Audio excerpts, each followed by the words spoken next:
Right then, there we are. Okay, how are you guys doing? It is great to be here.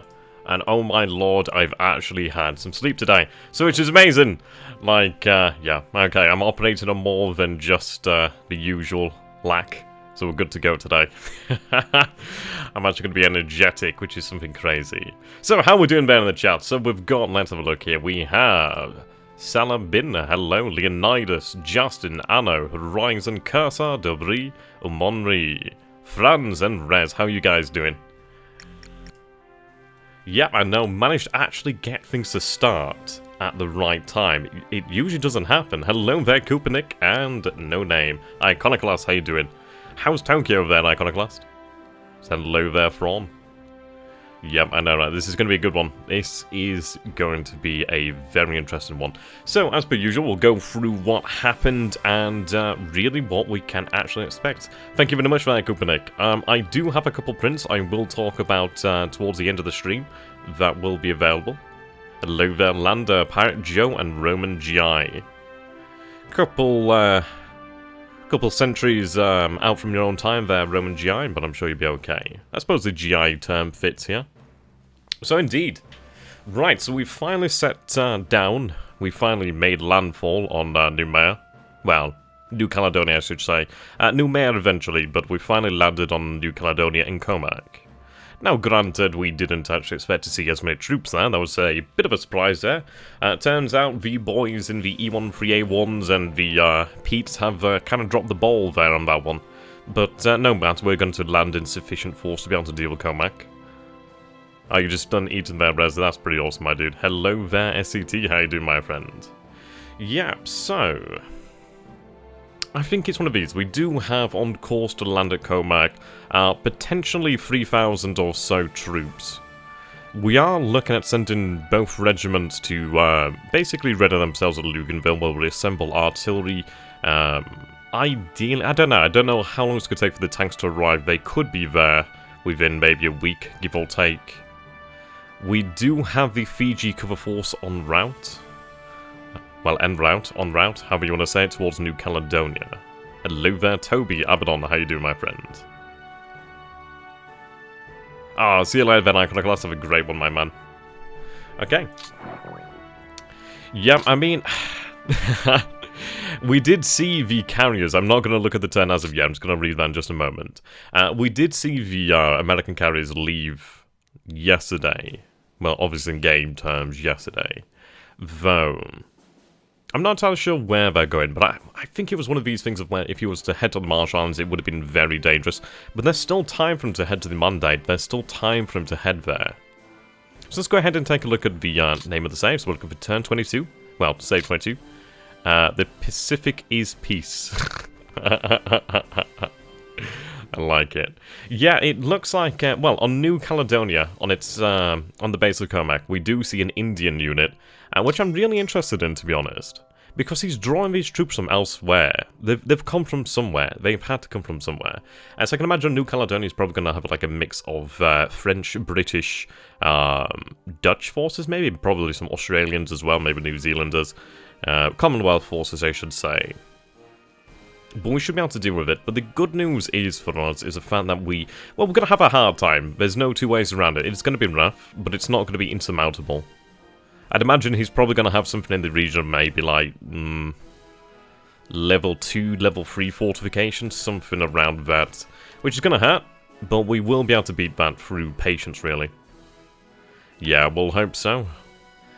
I mean, our carriers are going to be just outside of Guadalcanal this turn, not too far away from there.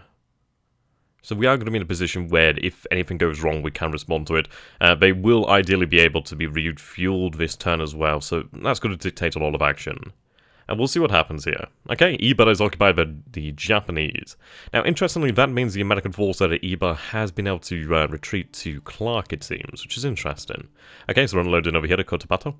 Unloading the Comac. That looks like some sort of force over there. Now, whether that is actually the mine layer that we saw beforehand. So we do have a light cruiser as well as the heavy cruiser Kinagusa and Tatsuta, which is obviously a light cruiser here. Now, that's interesting. We'll see what this unit actually turns out to be. If it is indeed an American cruiser raid, then I'd be very surprised, to be honest. We have discussed that, and we do have the Fiji cover force on its way. Now, they're not going to arrive here today, but they should potentially be able to arrive here by tomorrow. But we do still have the Kinagusa, which is quite a formidable craft, and Tatsuta in support of that. Okay, so we do start here with a bombardment as we're obviously unloading some supplies here. Hello there, Diligent. So that is 15 allied casualties there, 2 squads disabled. That's nice. So we can see here the 44th Indian Brigade. So we've used some ammunition over here, but we'll see what happens. Now that is by the light cruiser, I forget what her name was now. It might be the mine layer. Or mine something. Sub-escapes detection, sighted by escort. Interesting. If it's an American raid, there wasn't really anything we could do about it, but that would have been very fast. That would have been already on its way before we'd even discuss the idea. But we'll see what it is. Right, Task Force 5 has refueled. Oh, okay, yep, I'm gonna say that it's actually the French ship that we did encounter there. It looks as if it's leaving anyhow. So that's good then. That's good. Right. I'm gonna say, if they'd arrived, that would have been really some good foresight on his part.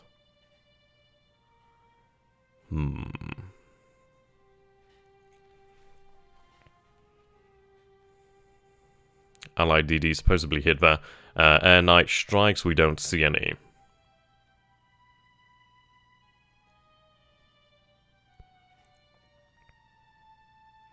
Okay, so that is the end of the night phase there in just a moment.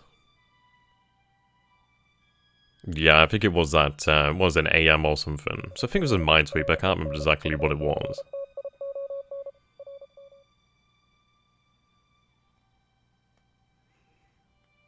Okay, so we do have 2 destroyers here. The Japanese task force attempts to evade combat. Both task forces evade combat. So yeah, it is Penguin. Goddamn Penguin. Now, the difficulty is I might just have to send him the destroyers there to land. Though we may land, I'm not entirely sure.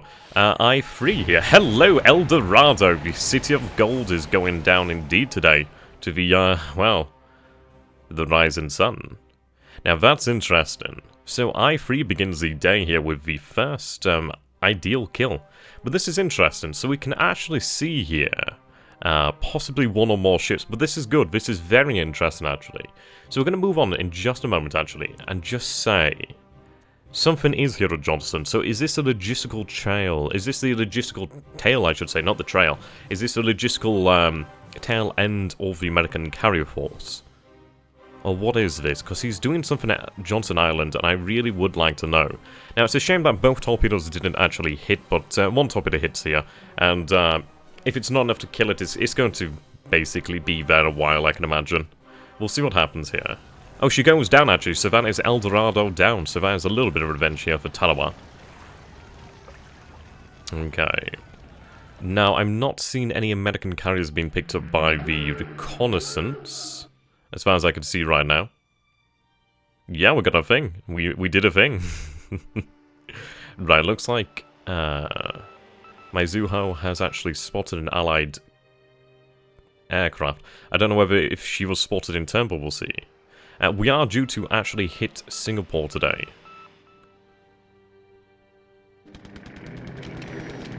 Now we'll see how this raid goes. If it goes well, then I don't know. Either way, I think we might have just a day and just see really what we're gonna deal. Not entirely sure how it's gonna turn out.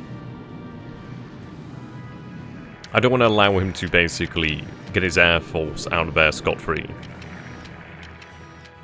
Right, here we go. Okay, I was kind of expecting the Ki-27s to actually be there, but apparently they've got other things to be doing right now. Okay, a little bit of flak damage there. But this is a fair old bomber raid. I don't imagine it's going to do a huge amount due to the altitude.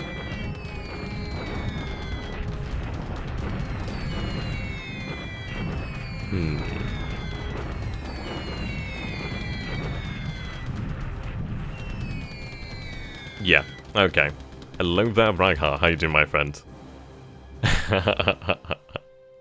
Yep, so we were approaching there from, let's see, Estimated altitude 17,000 feet. We hit them from 12,000 feet. Okay, a little bit surprising considering that we weren't as high as I thought. I felt we might have been about 20,000 feet, but not, yeah, not too bad. But at the end of the day, what we're trying to do here is not actually knock troops out per se. I mean, obviously, if we do that, that'd be great. But the actual point of that mission was to actually just cause some issues, cause some disruption, a little bit of fatigue, that sort of stuff. Really just cause some issues for the American forces there at Clark. Yep, another little raid in here.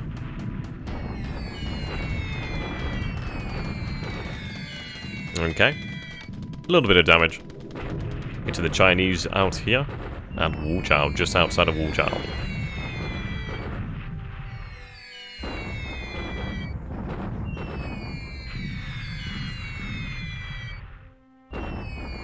Yep, they're being escorted by the K-27s. Okay, so what did we manage to do here? Nothing really in terms of damage as far as we know, but it's going to be that disruption, that sort of thing. Ideally can cause them issues like that. Okay, hitting Medan again. Yeah, this is how we like our raids to go in here, where they actually work together, and, well, they go in alongside their escorts, which is always a good thing.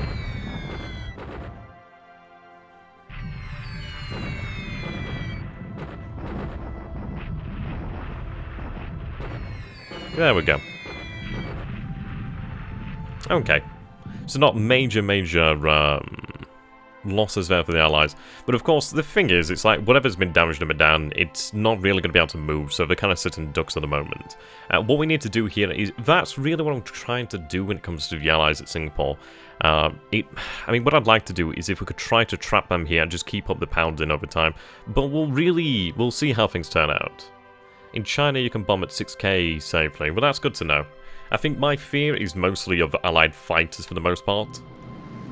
But, we might be operating beyond his range. I can imagine we probably are for the most part. In fact, I'd say definitely beyond his range. Okay, Allied float plane over Survivor. No. Ah, here we go. This looks like we're going to hit Penguin. Yep. Yep, there we go. Go to hell, Penguin. Yeah, not today, my friend. Not today.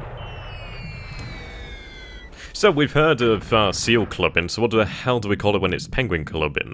But yep, she goes down, penguin is destroyed. We're not going to see a repeat, are we, of what we saw at Comac, so I hope he wasn't hoping for that, but that is the second kill there. Good shooting there. Good, really good accuracy from our actual air crews there. Really showing what they're made of. Now, hopefully we can land a Naval. Our ships look to have still been there, so hopefully they've carried on with their mission. We did have 2 destroyers, so I think they would have been able to deal with the enemy. Either way, but we'll see. I'm glad that we didn't have to force that situation. But good job there by the B5M1s. Definitely good there. Right, airstrikes, here we go. I mean, of course, there's bad weather in the area, so we aren't entirely guaranteed a strike. So the E14Y1 there, the Glen, is seen something around Auckland.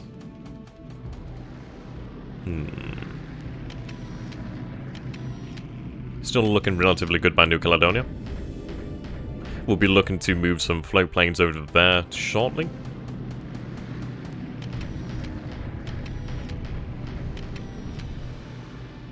Yeah, he's definitely looking to survive. That's going to be rather interesting, actually, so we can see how this turns out. I'm not entirely sure how much he's going to know about Survive. I can imagine he's got good information. He'll know roughly how many troops are there. I can't see him not. Right, okay.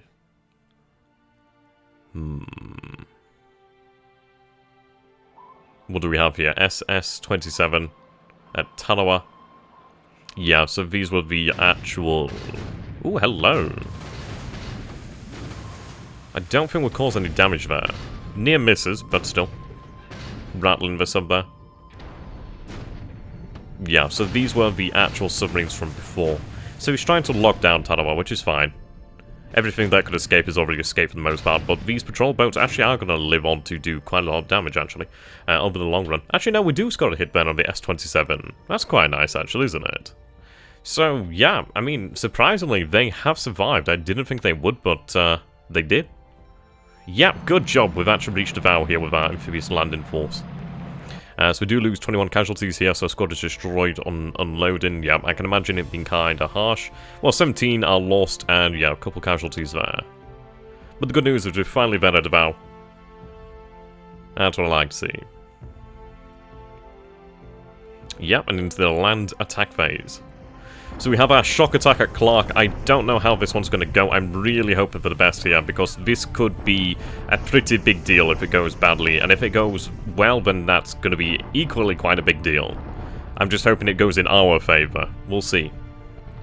We do have some pretty good numbers there. I mean, his forces aren't exactly toothless. I'm hoping that they're going to still be in the wrong operations mode here. We'll hope for the absolute best here. At least we do have a little bit of support in the form of the armor. Now, the armor is going to be handy if they don't have much in the way of anti-tank weaponry. That should definitely help us out. But I'm nervous. But on the surface, calm and ready to drop bombs.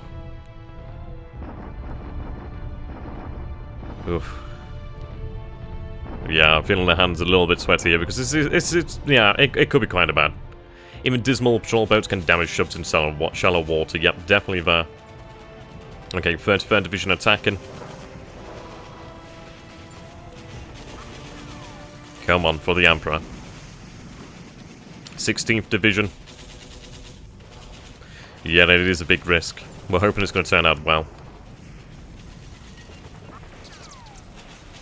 If not, we'll have to rest and recuperate, but we are going to put the pressure on. His forces look to be pulling out, so we're really trying to bank on that advantage, really. I believe we did knock down the fortifications, can't quite remember exactly. It doesn't look as if the numbers are too bad here to begin with, so that's nice. He does still have some strength there in his own forces, but we're hoping we might be able to force a retreat here, really.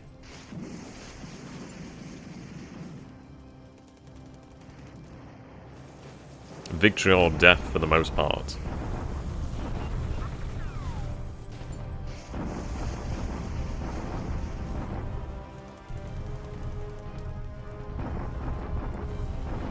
They are going down, but they will recover again. 528, 328. Right, so we don't capture it, we don't force retreat here. What are the numbers like? Okay, so 2100 casualties there for 1251 allied casualties. Okay, so 160 disabled, as we can imagine. So, the numbers were not too bad after all, actually. It's like, I know this is a lot disabled, but we will be able to recover this through rest. Obviously, having those men recuperate, and obviously have the replacements brought back in. 19 squads destroyed now. As far as I can tell, 26 squads destroyed here, 70 disabled, 278, 33 guns are gone there. So not too bad. We will have to rest here, but we did have the advantage in the fact that he had the lack of preparation. So he was in combat mode, so he's actually in combat mode now, which is interesting. Now, it's gonna be... Yeah, I was hoping that he would have been in the wrong operations mode, but he's actually changed. He is determined to stay here then. He's not going to allow things to just collapse then. Which is interesting in of itself, but it's interesting to see here that the defenders actually lack in supply. Now, that is actually a really big thing for him here. If he's lacking supply, I'm actually... I'd have to check on the manual how big of an issue that is, but I can imagine that is quite the big issue there. So, of course, we do take something like 2-to-1 casualties here, but that's not too bad. Not too bad. Hello there, Bellow. Yeah, well, this is it. You're right there, Major. It's like the numbers weren't too bad. We didn't obviously push him out there. Not too far away. But we have reduced the fortifications down to 0, so that's quite good. Since he's opponent's Bataan is probably going to be a tough nut to crack. Yep, it will be a tough nut to Bataan. But we are going to obviously rest our forces before we go into Bataan to a degree. We can't allow him to continually fortify, but we do have time here to try and break him. The thing is, we can't really allow these forces to remain behind, though we'll have to discuss that one. Yeah, Clark is defensive terrain, yeah. But this was really good, actually. This was good. And we sink a penguin. Yeah, we destroyed a penguin. But not too bad. Right, shock attacker Zamboanga. I like saying that name.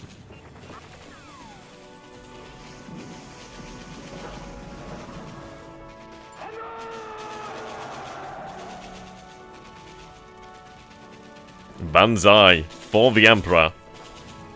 39 casualties there, 216 allied casualties, yep. The unit does survive, which is a shame, but they're not going to be doing too much. Good job there, guys, good job. Yep, shock attack at Cotabato.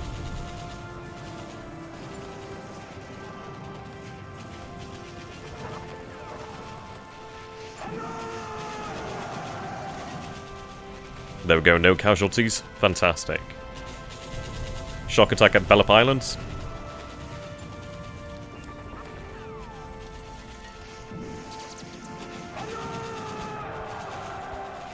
Yep, no casualties there either. Good job, good job.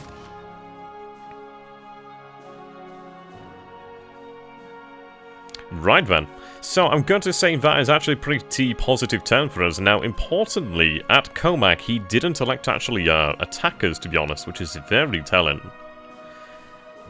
I don't know if we'll be at Loyang this turn, but I'd say more than likely tomorrow we will be at Loyang. We didn't attack at Wenchao this turn, obviously giving our troops some time to rest there. I believe we have reduced the fortifications down to 0, but we don't want to keep pushing our forces too hard. Have not seen episodes for 2 weeks. Has Operation Make New Caledonia Great gone well? And great again. We are just... Well, we've only really just landed on New Caledonia. It's going interestingly. It's going interestingly. We're still tangling with it at the moment, but I think it is going to ultimately prove positive. Let's go ahead and take a look at the Philippines then here. Let's take a look at the state of our men, first and foremost. No supply means a 75% malice. Whoa, what the heck is... Oh, wow, okay, that is a lot of spam there in chat. Just 2 seconds here, guys. Wow. Yeah, let's just hide all that. Oh, that was a bit of a dick move by that that guy there. Yeah, he sucks. A little bit random there. Apologies there, guys. Just 2 seconds while I just get rid of this arsehole in the chat. There we go. There we go. Yeah, so you are right there, Justin. Positive, but relatively quiet, as far as we can tell, anyhow. That's the caveat there. Okay, let's take a look at our forces then. So, we'll sort by AV. So we're still looking fairly good here. Obviously, we'll take a look at the actual condition of these forces.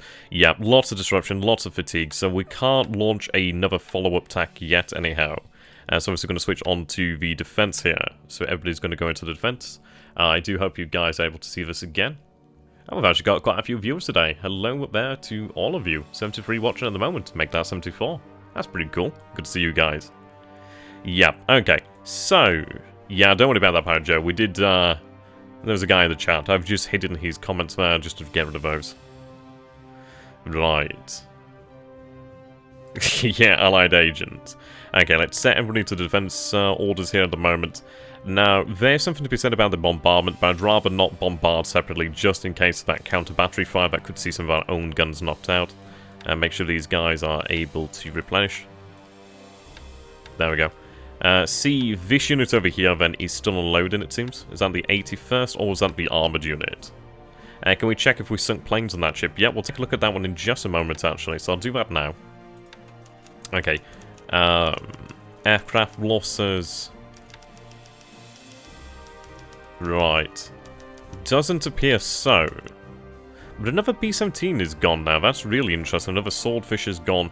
E-1-3A-1 Jake was lost. We are losing some of our reconnaissance over here. We do lose one of our transport planes to operational. Okay. Hello there, Snake. How you doing, my dude? Hello there, Pylamp. How you doing, my friend? Now, don't worry about it, my friend. It's honestly not... It's one of these things of like, sure, it looks like a complicated game, and the way I always like to explain this to guys, just to really get, like, just really show the scale of this game, is the fact that this window here is my resolution. So this is 1920 by 1080, so this is my PC monitor here. Just look at the sheer size of this map, it's absolutely phenomenal. But the way to actually approach this game is, the beauty of it is in fact turn-based, so you have as much time to do anything you like. And it seems like a micromanaging nightmare. This is it, you've just got to approach it a little bit of a time. Bombarding with dedicated artillery units is a good idea. Most artillery on Luzon is pretty light stuff. Okay, now that's good to know then. We can actually do that then. That sounds like a nice thing to keep up some pressure there. So what is happening in the war so far? Well, we've just landed over here at Mindanao. We will take Naval next turn. What we're going to do here then as Cotabato is begin to load back up once again. We're going to look to take Mindanao in the course of ideally a week. A week to two we'll have Mindanao secured, is what we're trying to aim for here. We did kick this unit out over here, which is nice. It's difficult to follow up a shock attack as it exposes the attacker, to 2 fire rounds, I can imagine. I can imagine his forces aren't going to be in too great of a shape either. Now, we do have the Ki-21s over there at Formosa. So we could keep up the pressure as well through bombardment and, well, definitely through the bombing raids there. So that's going to be quite good. It will eventually fall, so that's going to be good. Okay. Yep, so we have not yet arrived at Loyang, but we're not far out. Okay, the 32nd Division has arrived. What we're going to tell them to do then is begin to march over here to Kaifeng. This unit is going to be used alongside these other forces over here to ultimately move up and surround the enemy. We are looking at a, trying to look at a encirclement of the enemy forces here at Loyang. We can turn this into a victory without a doubt, I can imagine, but if we can turn this into a total victory at Loyang and utterly defeat those units there, that is going to hurt him to a pretty damn high degree. He may be transporting troops or supply with the B-17s, possibly so, or as Justin points out there, using them as reconnaissance. So that's rather intriguing. Okay. So, yep, our forces have just arrived over here at Samar as well, and yep, Samar, they're going to be moving down here to Leyte. We'll look at whether it's worth it marching them there. What do we have in terms of roads? Yeah, the roads aren't there. I might just want to actually load them up and land them there. That could be a possibility. Okay, what I'm going to do here then is I'm going to just save, and we're going to open it back up in the windowed mode. So, turn 32, part 1, just save it there. That's what I like about this game, is I can do things like this. Right then. So, a positive turn for us there, really. I mean, the last turn was positive as well. I'm not going to say it wasn't. We did have some setbacks, but in all, it wasn't, like, catastrophic, and things did generally go in our favour. Just turn the music down here just ever so slightly. I've got a little bit more used to it, about volume 2. There we go. Okay. What we're going to do here then quickly is open up the save in the tracker. Get rid of that. And replace it with the current one. Not that. There we go. Okay. Let's open this up. Yep. It looks as though not terribly much has happened there since the last turn, but to be honest, once we actually get into the meat of this and actually see what is actually going on, I'm sure things are going to be rather different. But the good news is no catastrophic losses. We've actually caused some losses to him, which is good. We actually got to see some really admirable accuracy from our, well, torpedo bombers there aboard the Singapore Express, so that's actually really good to see there. Okay, so I'm just going to load the turn here. Just while it loads, going to have a bit of coffee. The coffee today is, I can't remember what it's actually called. It's one of those, you know when you get in the packets. So you open it up and it's all that powder, isn't it? So you pour it in, and then obviously put the hot water in and you just stir it. It's okay stuff, but it really very quickly loses all the taste. I think it's good when it's warm, but when it cools down, it's kind of like meh. Whereas like normal coffee, like instant coffee with like the milk and stuff, is like pretty good when it's cooled down. A little bit of random stuff there while waiting for the turn. Okay, so I think we actually... Do we get the Minikaze APDs today? We'll have to double check. It's either today or tomorrow, but it's not long until we actually have them available. The destroyers over here, so W7 through to W20 here, have finished their upgrades. So the beauty of this is, I believe, they will actually have anti-submarine warfare equipment now. So obviously they'll have depth charges, which is going to be good. Because we could even use these guys, push them into like service as escorts, to be honest, in some of our larger units, our larger task forces. So that's quite good. Or alongside cargo throughout the South China Sea, etc. Yep, we are upgrading our aircraft over here. So, Fuso, Yamashiro, Issei, and Hyuga, they've had their scout planes, their float planes upgraded to the E1 3A1 Jakes. They've also had them increased, so they do actually have 3 on board now, ideally. Hosho's had her planes upgraded, which is pretty good, actually. Okay, so we are still seeing the complaints from Anshan and Port Arthur. Obviously, it's due to the lack of supplies and resources over there. But the thing is, we don't need them there as such in China and obviously Manchuria. I can't remember if this is... I think this is Manchuria. And obviously I do want to have this heavy industry operational. I have set the city of Anshan to actually hold on to fuel, but obviously it just needs to get there first. So we'll go ahead and take a look at the actual production. So let's take a look then. Still with the resource surplus, obviously we need to get it into Japan. It's been a little bit harder in the last few days getting resources into Japan due to the fact that obviously he's now active in his economic warfare. So let's see here then. So, Japan resource history. Yep, it's going down to levels that... when were we last at 4.3 million? Or is this the lowest we've actually been at? Okay, so 4.3 million tons of resources is the lowest we've been at the moment. But the thing is, we've been able to really slow the decline here. But we can bring the resources in. We can do that. Obviously, we could set the convoys out there. We should have a great deal more patrol boats available this month anyhow, so that's definitely going to make things significantly easier. 118 vehicle points. Wow, I think that is a record since... yeah, well... It's been an interesting when it comes to the vehicle. I'm glad you pointed that one out, actually. Because usually, let's see, yeah. LCU production. Take a look at that. I guess I'm going to wait for it to load up here. Okay, right. There seems to be some ships in the Philippines. Yeah, he looks as if he's using like some motor torpedo boats and that sort of stuff. Oh, right, here we go, charts. Yeah, vehicles has always been increasing. I'd like to see how the vehicles are being used, actually. That's really what I want to find out more. I really do need to do a lot more research into the LCU production just to figure out where those vehicles go and how they're used. Right, so we have a question then about aircraft production, so let's take a look then, shall we? So, building.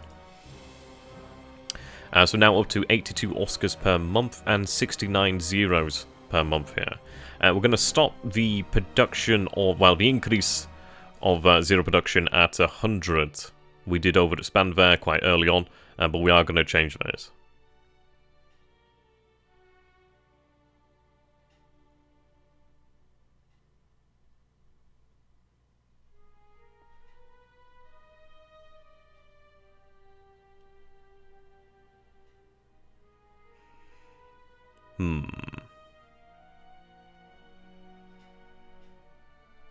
So I just had a message there from family saying, have you seen this Apple desktop? I'm like, what?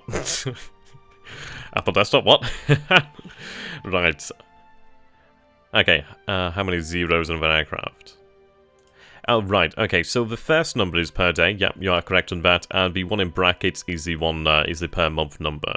So, we are pretty good then on... so, for example, the G3M2s would produce 1 per day, G4M1s would produce 1.27 per day. But what we need to do is get the engines available. It's not... These are the airframes, so what you've got to bear in mind is that these are the airframes and these are the engines. Now, to actually have a fully functional and operational aircraft, you need airframes and engines. And that's really where some of the issues are coming from, is the lack of engines. So, if we take a look then, right, repairing, here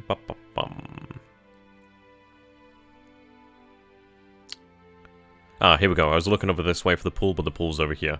So, yeah, let's take a look. What does the G4M1 use then? So, the G4M1 Betty, let's see, does it tell me? Frame stats. No, I'm probably just going to go into the engine. Ah, no, I can see it other ways. Oh, there we go. The Mitsubishi HA32.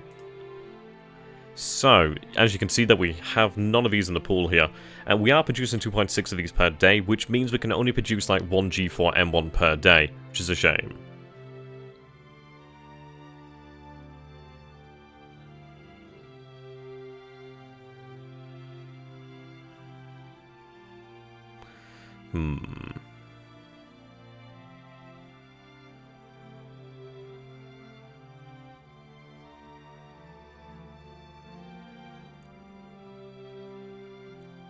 Okay.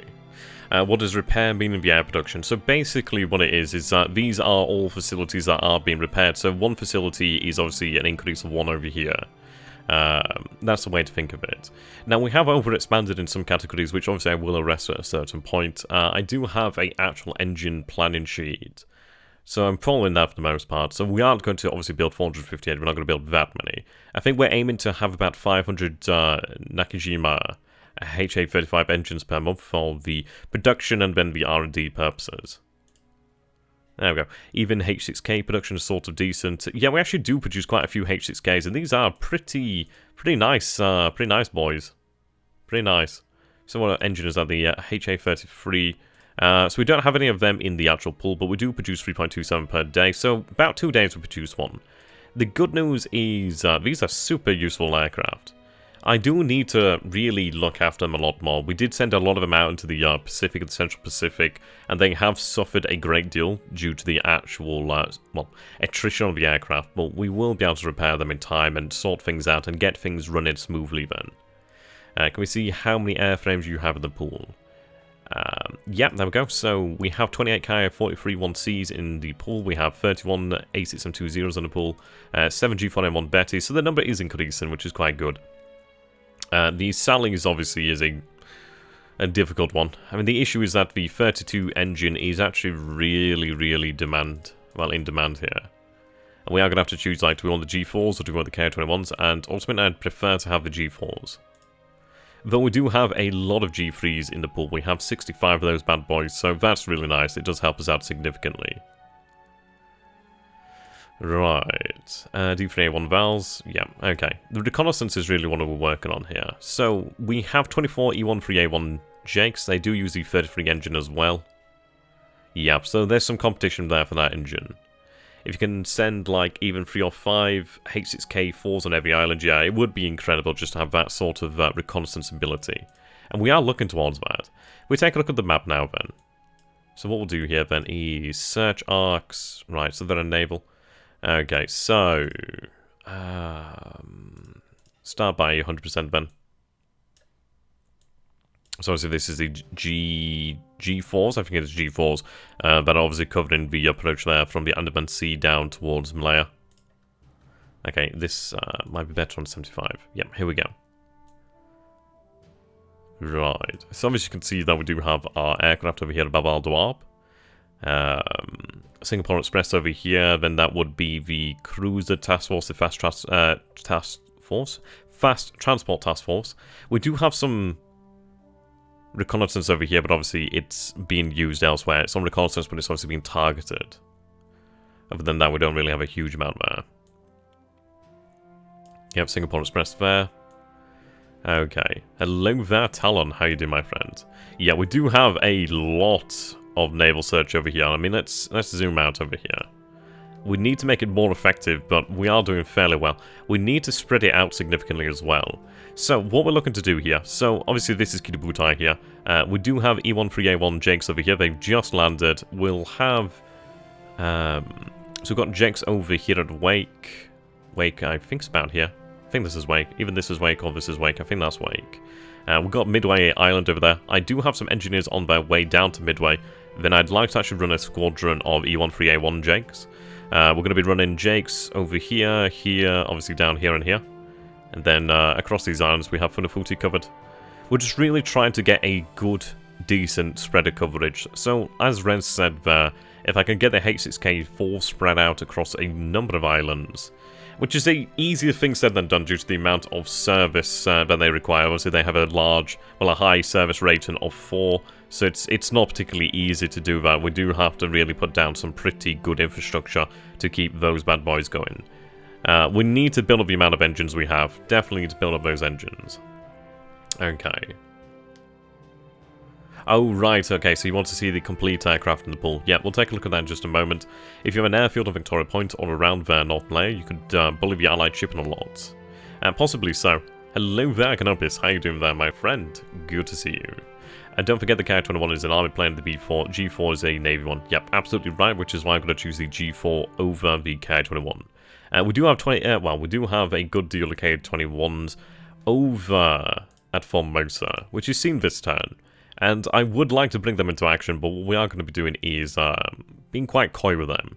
I'm going to use them where they're going to be actually useful and where the resistance is light, until I can actually build up my bomber stocks again. I'm not just going to fly them over to Malaya and just throw them at Singapore willy-nilly. Speaking of Singapore, we actually didn't see that raid go ahead, so I think that's probably not a terrible thing. At the end of the day, not losing aircraft does work out for us, so we'll debate that one as to whether we actually do attempt it or not. Wouldn't hurt us to not. So we'll go over that one. We could use the bombers actually to hit his ground forces in Malaya. Speaking of which, we do have reconnaissance being run there, so it'd be nice to actually check that out, see what we have discovered. Okay. So detection, not particularly amazing out over there. But as far as I can see, it looks as though the base over here at Tamala and the base over here at Kuala Lumpur is ungarrisoned, which is not to say that it isn't, you know what I mean? It's like when we looked over here at Comac, we saw nothing, but it turns out there was something here. So 1820. Detection is dropping over here, so obviously we do need to get some detection going again. Yep, so that AM is pulled out of here, which, fair enough. So, with Bellap Island under our control, what we're going to look to do now is actually transfer some E13A1s over here shortly. Ideally, once I can get an AV over here, this could actually function quite nice.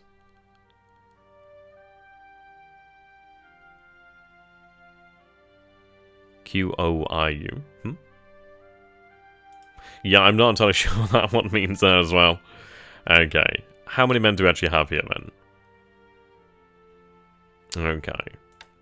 We should have some follow-up forces over here shortly. Yep, these guys are going to be landing next turn. So that is the light cruiser Kashima and the AMC, the armed merchant cruiser Asaka Maru. So they're going to be bringing an additional 1,000 troops here. We do need to fly some supply in here. I think they are being supplied by the H6K2Ls, I believe. How much do they actually have? Yeah, we have 315 supply. We actually have supply enough here to keep things going. That's good news. What's their disruption fatigue? 19.8. That's going to recover pretty quickly, though. Well, fairly quickly. I mean, these guys are going to be really handy. A lot of them are going to probably break down fairly quickly, but I'm going to be building Luganville up pretty quickly as well.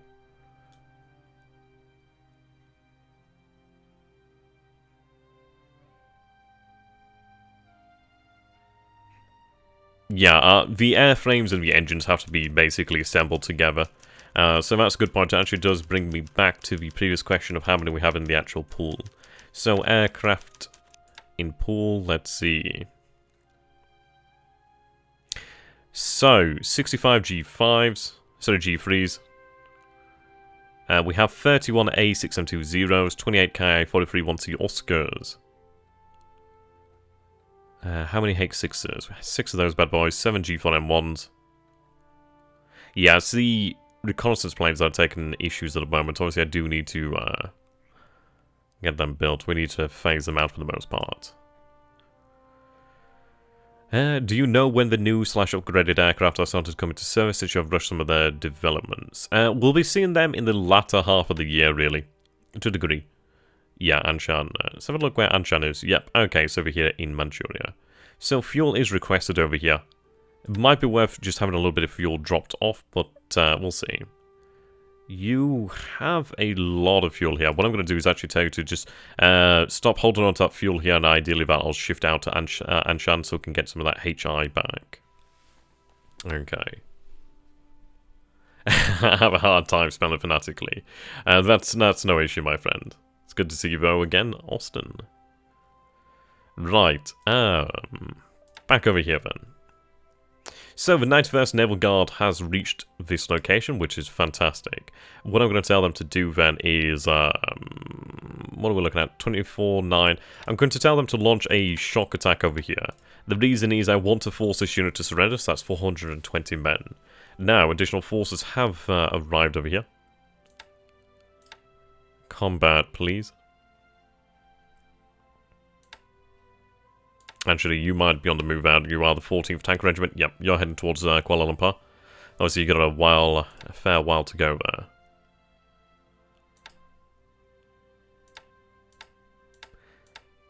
The good news is that the 25th Army is here. That's going to make our unit significantly better. Yeah, it's a lot of fuel in Port Arthur, isn't it? Obviously, I do need to get that really over into Japan itself to a degree. To a degree, we are going to need fuel there.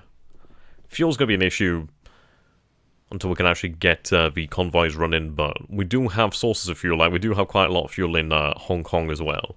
So there are ways for us to get more fuel into Japan in the short term, but it's not a great solution. Okay. 5th Division. Yeah, so once these units are finished unpacking, we'll actually be able to reassemble the 5th Division over here. It might be worth keeping someone strategic, possibly so, but the thing is we need these units to unpack so we can actually have them form up into the 5th Division.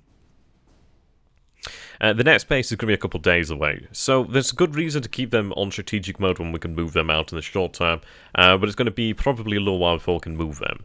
Though we do have a way around that, which we are looking at exploring over here, and that comes in the form of the Yokosuka 3rd SLF.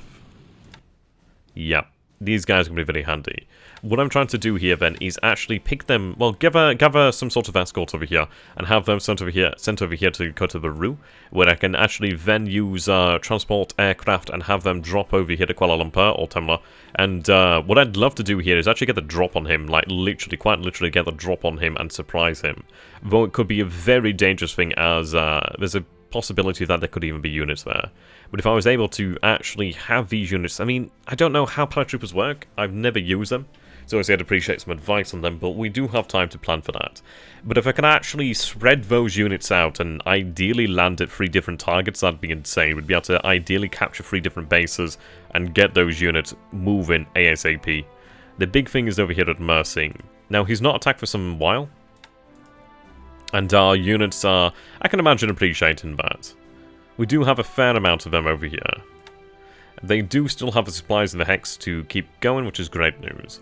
They are going to be important, but I do think it was the right idea to drip feed reinforcements into Mersing.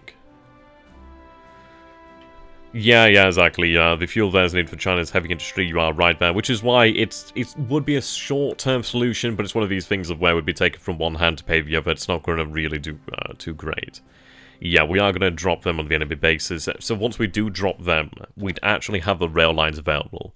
So what I'd love to do here then is possibly drop on Timala or Kuala Lumpur, and the best case scenario would be landing over here to Malacca. If I was able to actually get to Malacca in a single, well, basically a day or two, then he would, I can imagine, shit a break. To a degree. Obviously, he knows it's eventually coming, but if we could do that, that would actually really save us a lot of time. Obviously, we'll have to plan for that one and really get that one set up, but we do have the means available to do so. Okay, what I'm going to do here then is give them the patrol boats. The reason for that is they are valuable units, and I really do not wish to lose them. I do wish to use them, but not lose them. So we'll get them moving. Okay, a little bit of fuel over there. These engineer units are moving to Saigon, where they can be eventually used elsewhere. Yeah, we have the G3M2s over here. Right. I don't know if our reconnaissance went ahead over here. No way the Allies have naval and air superiority around Singapore. We're not going to land on Singapore, don't worry about that one. No way in hell would we land men on Singapore. What I'm going to try to do is land them at these ideally abandoned bases and use that against him. I mean, that would be the best case scenario. Okay, so these men need to be loaded back up and ready to move.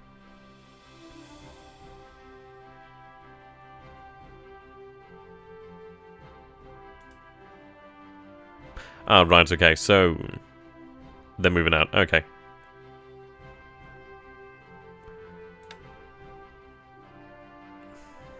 Possibly not the worst thing ever, actually.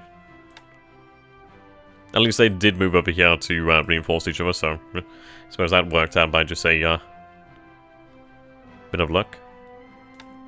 Okay, so heading over there. Now, there's something to be said for picking up one unit and having the other unit march, but we need to take a look at the terrain. Oh, wow, yeah, that is pretty bad terrain there. Eesh. Just dropping them right onto the city, good way to lose a unit and a bunch of planes in the process. Yeah, we're not gonna do it without reconnaissance. If the base is empty, then we'll drop them, but it needs to be empty. But you need to go close by Singapore to get there. Oh yeah, we have to cross over to Singapore eventually. Oh no, we're not. Well, sorry, I'm misunderstanding the question there. If he's not got combat air patrol over those bases, I don't think it's going to matter really. So that's what we have to bear in mind. If he's not running the combat air patrol, obviously I would send those transports with an escort, so yeah.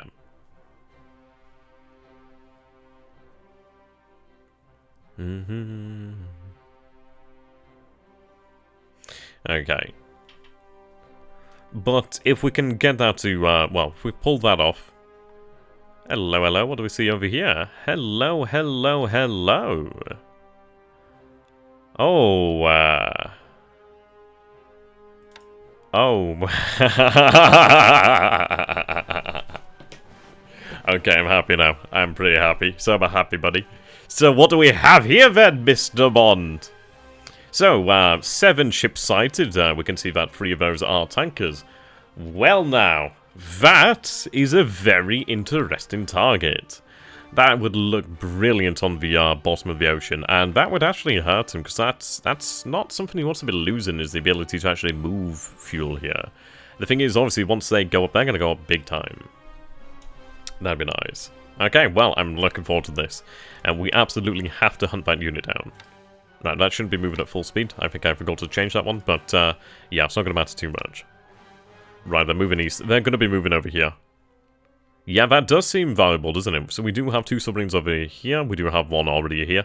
Yeah, one's already in the hex with them. So what we're going to do here then is have them head out there and, yeah, basically grab them. Zamboanga and Cotabato have garrison requirements. They do indeed. And we are going to look at what we can do in regards to that. We're going to check on that in just a moment. Right. Yeah, head down that way.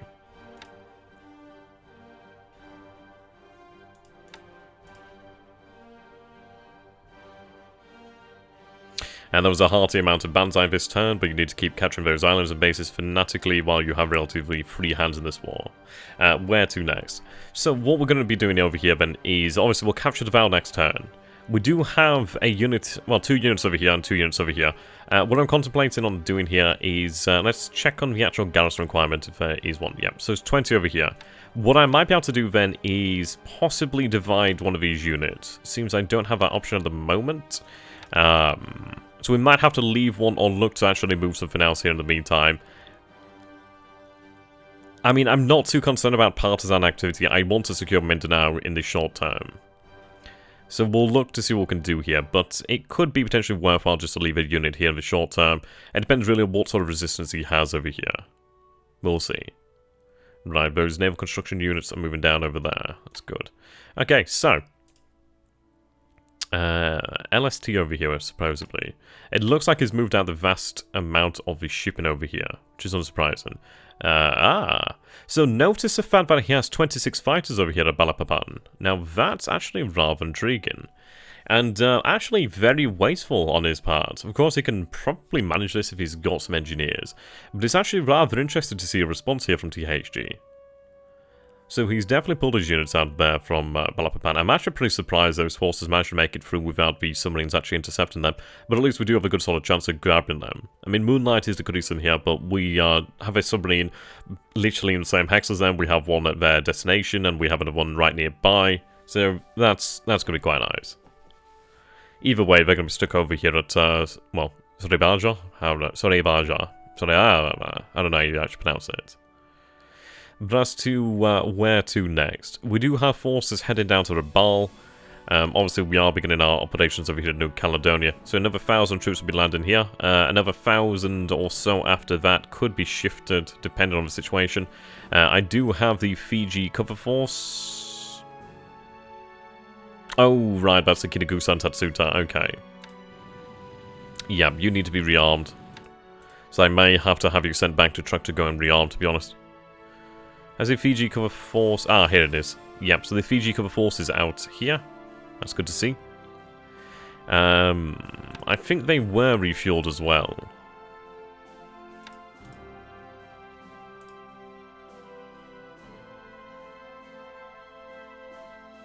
Wow, okay. Bit of a blunder there. Have you head back to Tulag then in the short term?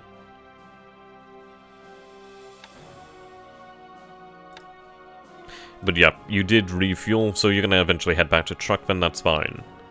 We do have another oiler here. Ah, damn, not... Missed it by a hex. God damn it. Oh well.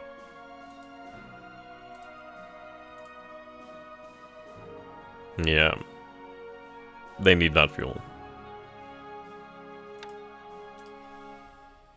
Right, let's cancel that movement. I thought they were going to be here, turns out they were there. Damn. Ah, well. We can refuel them, no issues. Ah, good. The Sanuki Maru has arrived. That's exactly what I need. Okay. So what I'm going to do here then is disband you. You can stay here for just a moment to decide what to do with that. But this is good now. So we actually do have aerial reconnaissance in this area, which is very nice. What I'm going to do here then is actually use the E13A1s over here to actually run reconnaissance over Rabaul. We'll run that about, I guess, I don't know, we'll go for about 10,000 feet. We can keep this up a good few days. Moresby's out of range here, but we definitely have range over Rabaul. So there we go, run that. They do have some fatigue, but we'll rest them when they're... well, really, when they give me information. A few submarines around here. A couple submarines over here. I doubt those are surface forces, to be honest. Yeah, we picked up the troops at Baker Island. How much fuel is unloaded at Espirito Santo? So look.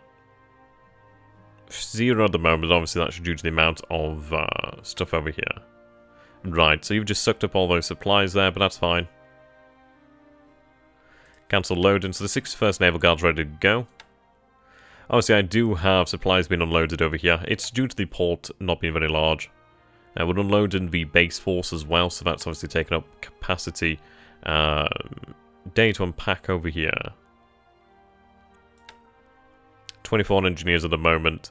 We're focused on building up the air base first and foremost. So we do have some supply, just need to get more supply in here.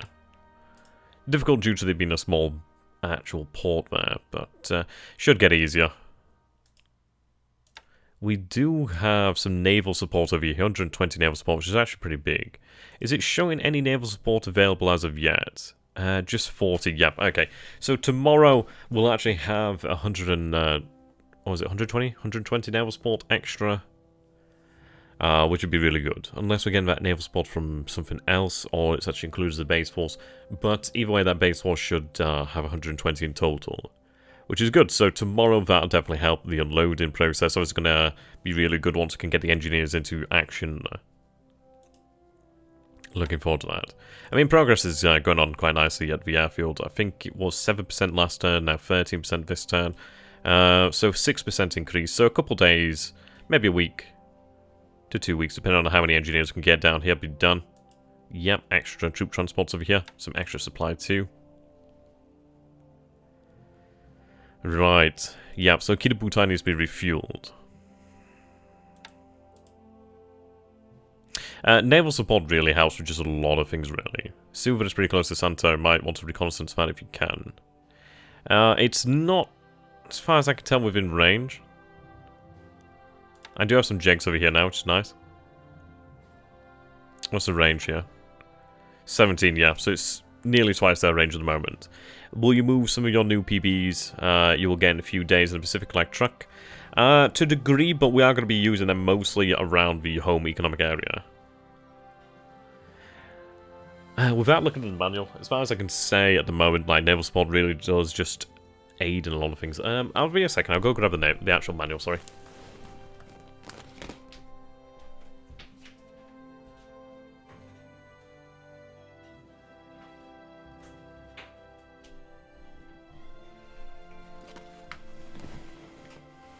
There we go, just 2 secs. I should really get some sticky notes so I could actually get them from when I need them.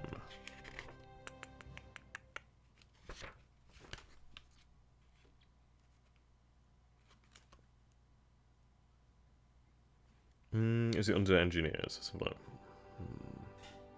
Maybe.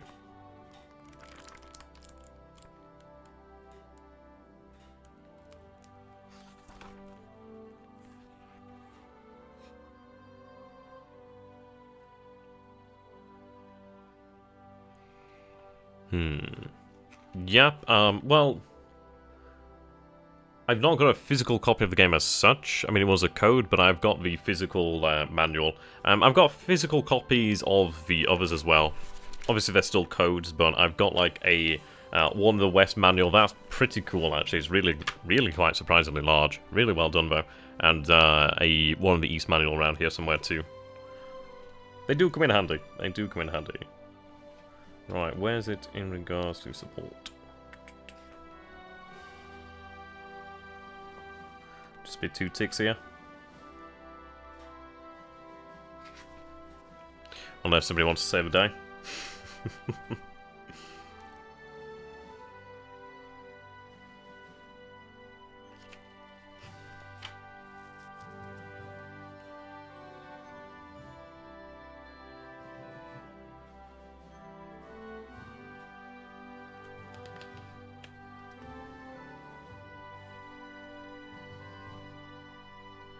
Okay.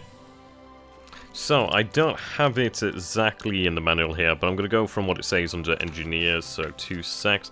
So, under the engineer section it says, Base Force and other aviation ground units contain aviation support, troops to service aircraft, naval support units to service ships, and engineers to construct and maintain the base facilities. Without them, aircraft won't be flying often, and ships will not unload or repair as quickly.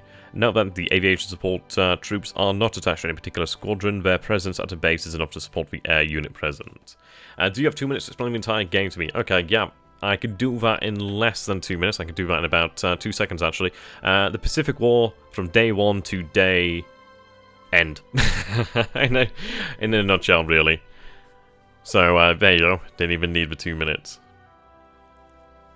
Oh, don't worry about snipers. It's been a good turn for us. Positive. Quiet, but positive. But yeah, let's double check over here then. So with all these tankers over here, it's a shame that we didn't have the Singapore Express nearby. But I can imagine that's why he's moving out here. And in fact, I'm going to leave this unit... yeah,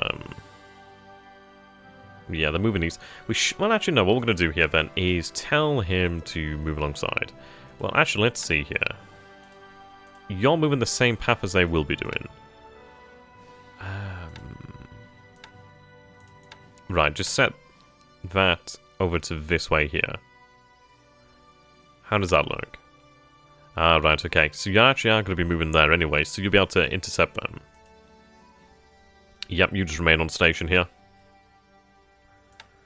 What I might do then is, let's have a look at this. Yep, about there-ish. What I could do here then, maybe have that head out there to intercept as well. Right, just have all these patrols on. Yeah, that's good. So we're going to be able to actually ideally intercept them pretty nicely. That would be really quite good. Okay. So let's get a few things sorted here then. Now the aircraft didn't fly, which well. Just going to put them on rest then.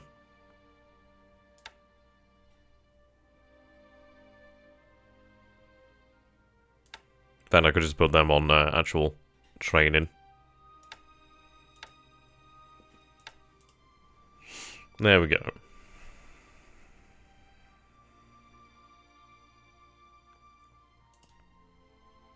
Yeah, snipers is right there.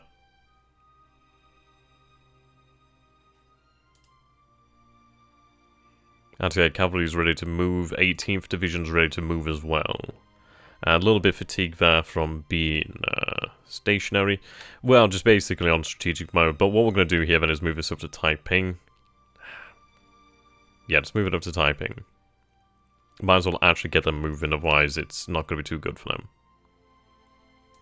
RTA cavalry is going to move out as well. Well, they're already on route to Taiping, so that's good. I need these supplies to make it over here. Right, stop requiring supplies.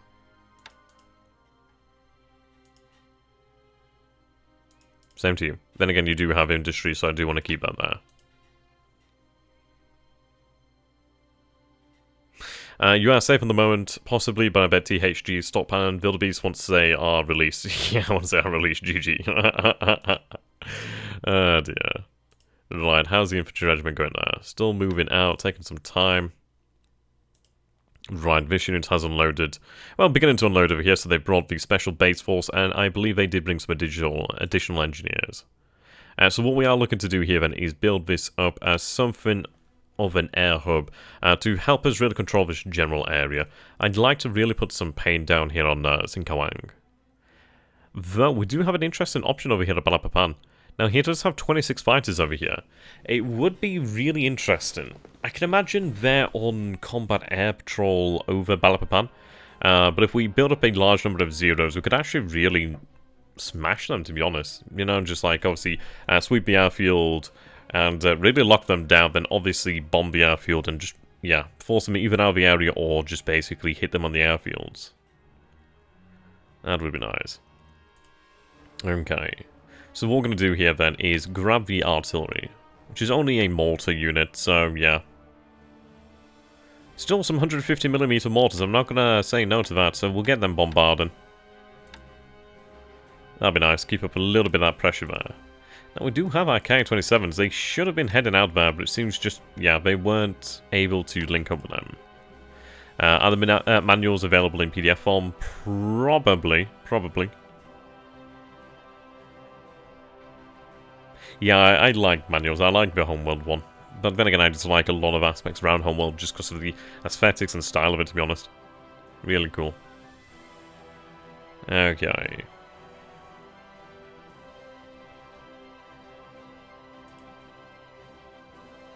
Right, so here are the tanks over here. Do you know what's in that Allied Task Force? Which one are we talking about, actually?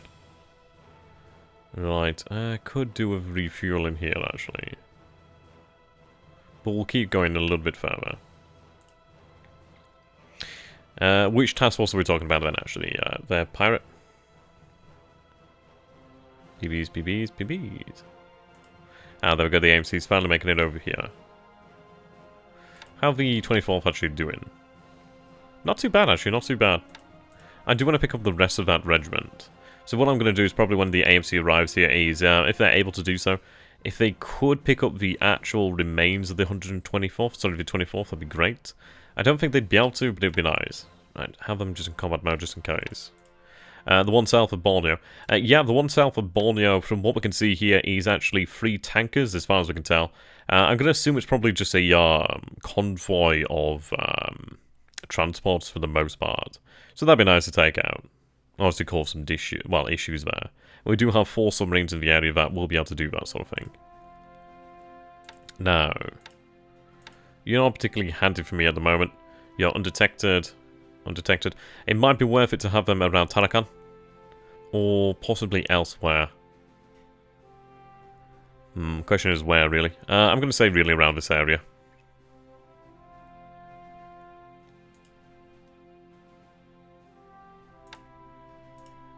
There we go. I don't think there was an update for One the Pacific, but it's one of these where I don't know. I did hear a while ago that they're doing something with Warren Pacific. I don't know what they're doing, so I really can't say. It does have some updates from a while ago, but it's been a long while since it's been like really actively worked on, as far as I could say. Right, so we're loading up some resources over here. That'd be good. 4,500 tons there. Obviously, we'll be taking eventually 44,000 tons back to the homeland. Right, yeah, troll boats arrived here, so what we're going to do then is get them moving.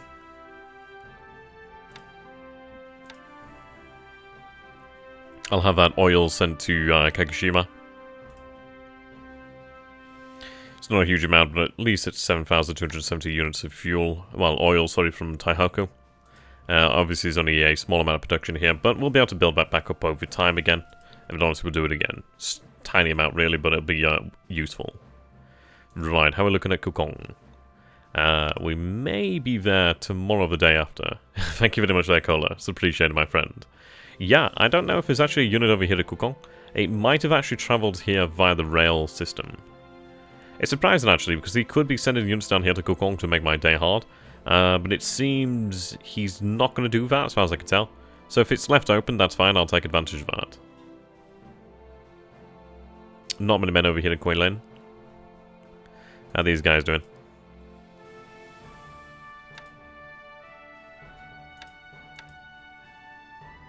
They're taking their sweet ass time.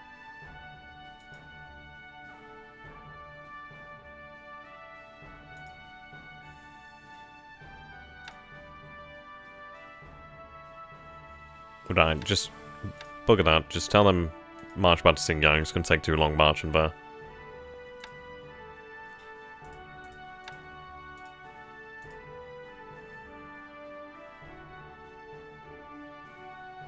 The 13th has arrived.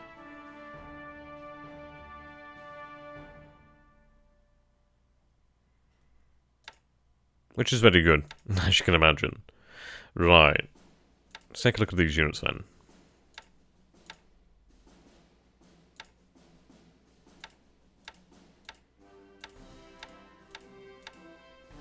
Okay, so what we're doing here then is building up a force that is going to begin to move north towards Nanyang. The issue is obviously going to be the fact that he's going to greatly outnumber me. But what we're going to do here then is just try and put some pressure on this area.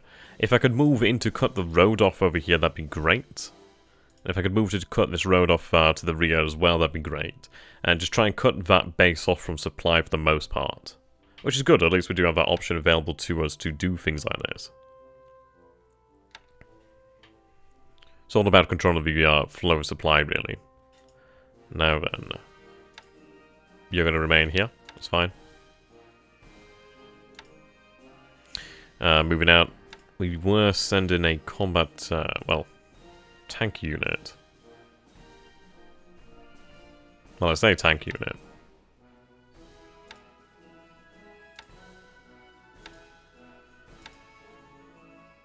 Yeah, armored cars. Well, Time 97 tankettes. They might be there tomorrow or the day after. I think we're going to be at Loyang in maybe 2 days, give or take. Something around that sort of time frame. But the good news is, once we are at Loyang, that's going to lock down his forces, so we're going to begin to move these units here. The main thing is we can cut the road off over here. He will have... Oh, actually, no, he won't. So we control this road here. Well, that's good then. So if we cut these roads off over here, he's technically going to be cut off from the supply lines as far as I can tell, which is going to be really helpful. We could just effectively siege him out. I don't know what sort of fortifications he's going to have over here on Loyang. The good news, it is clear terrain, so that's going to be awesome for us. Really allow our Japanese forces to get into action there. Yeah, there's a couple huge Chinese stacks. I mean, to be fair, we have a huge Chinese stack over here at Nanyang, an even larger one over here at Yichang, and a large one over here at Loyang. So these three cities contain a huge volume of Chinese units. But we're going to be able to take these apart piecemeal if he's going to allow it. I mean, what I'm trying to engineer here is basically our units move to block these roads off. And what I'm going to try to do then is just cut him off from supply and just ideally annihilate him in terms of just crushing that army. If I can crush that army utterly, then we can march on Nanyang and even more forces and obviously march on Yichang. Yichang's going to be a difficult one, obviously, with the river. But we'll see what we can do. I might even be able to just effectively isolate it to a degree. But we'll see how this turns out. The only other source of Chinese resistance is down here at Wenchao, also, which is a fair amount of resistance. It has hurt the 22nd Division. We do have reinforcements on their way too, which is the 13th Independent Mixed Brigade. But we'll see. We have to break them down here. Have to do it. Not looking too bad, so we are going to go ahead and go with a deliberate attack. Just continue to break him down.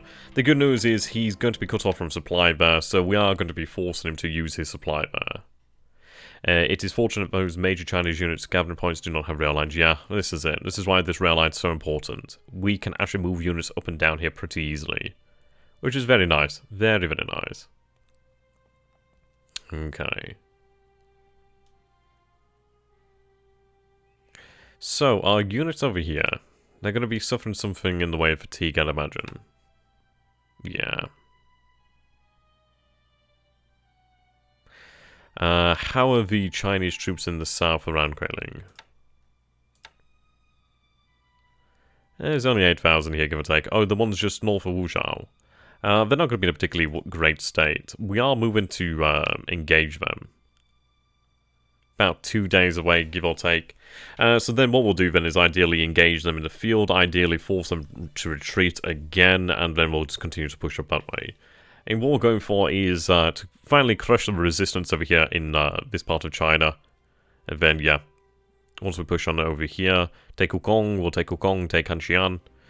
And then, if I can secure the coastline of China completely, secure some of these southern hinterlands and begin to push in towards the center and towards his actual major cities. But the thing is, if I can destroy all these units over here, that's going to be a big blow to him. That'd be a very nice victory. And it's very much possible. But also we're going to work for it. Right, so whereabouts is the 56th Division? 56 is over here. It might be potentially worth our time to wait over here at Saipan for the rest of the 56, but I don't think it's going to be worthwhile. Take a while. They're not too far out from Truk, and therefore not too far out from Rabaul. And depending on what happens, I might have them just directly head for Rabaul, but we'll see. Right, so those were the transports from the Luganville invasion. So, yep, they're headed back to Truk. They're going to be handy. I need to have, like, basically capacity to move around. There we go. 17th Field Artillery Regiment. Brilliant. They're currently loading supplies. So a lot of supplies loaded, so yeah, I'm going to tell them, no, don't unload. Right, there we go. Fantastic. So they're going to head down to Luganville. We'll need them to crack open Noumea. Tanker there. Yep, you're finally done, so disband. There we go. So do we sink anything good? We sank a AM, and I suppose a transport, so that was nice. Which squadron will you upgrade the Ki-43-1C next? Because you would have enough for it. You have 28 in the pool. Yeah, this is something I've been thinking about as well. Ah, see you later there, Pirate Joe. Have a good one, my friend. Been good to have you here. Thank you very much. Right, what I've been kind of thinking about is maybe upgrade one of the Ki-27 squadrons that are in the rear, perhaps. It depends really on the squadron experience.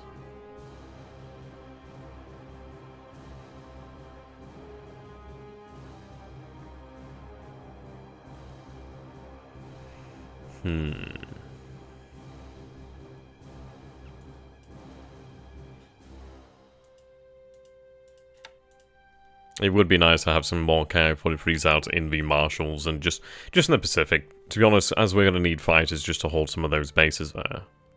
The thing is with the army fighters is they don't have the same range that the naval fighters do, so that could become an issue. But in areas like the Marshals, I think where we do have quite a few airfields available, then it's not going to be too much of an issue. We'll decide.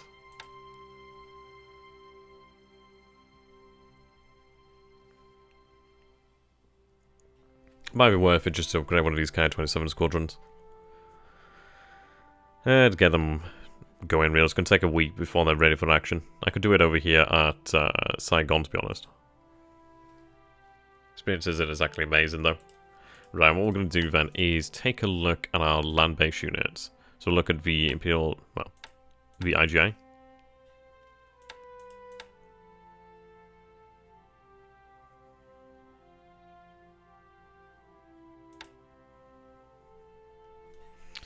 Right, experience is what we're looking for. The first Sentai in Bangkok. We'll go for them.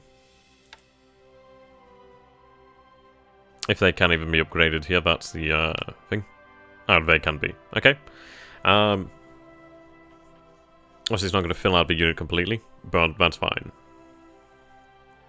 I think having 28 would be nice. I could give them another 2 aircraft, then bring it up to 30, and then have some, like, replacements.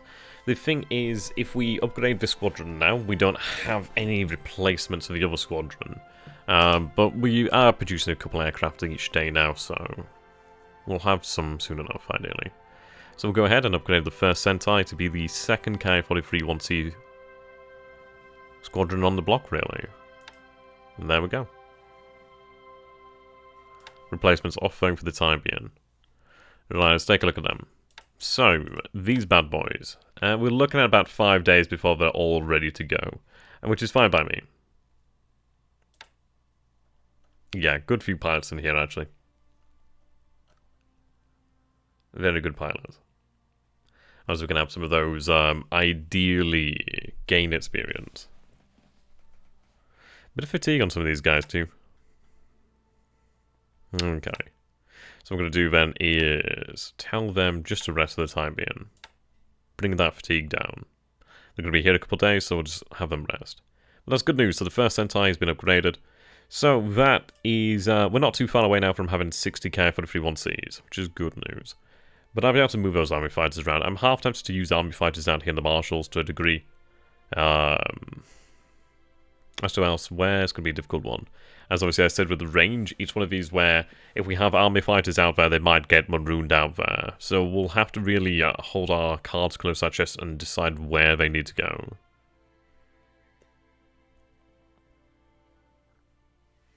But gives us options.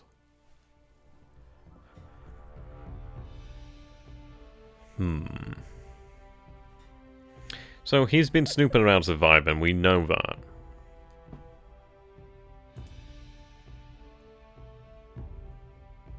They have been building on that plan bonus, which is nice. Issue is obviously we don't have any fortifications at Savai, so it's not going to be easy to repulse anything should it come in great numbers. We are going to take a lot of damage from bombardments, etc., as we'll have no damage mitigation, but hey-ho. Okay. So... I think we need to refuel Kibutai. I do have 3 oilers on their way, which is great. Oh god, yeah. I mean, not to mention the fact that we don't have to deal with foodstuffs being transported around Asia. And we have a lot of advantages like that. But you are right in the fact that obviously the IGA and the IGN aren't fighting a inter-service one. So that's quite good. Right. So they're on their way there, be a couple days, but what we're going to do here then is I'm going to tell you... Meet Task Force 1, sorry, 13 technically. Refuel, yeah, that'd be great. Then I want you to head back to track.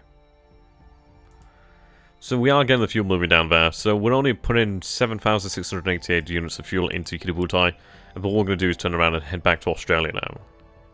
We could have been a day closer to Australia, but the thing is we would have been lacking on fuel.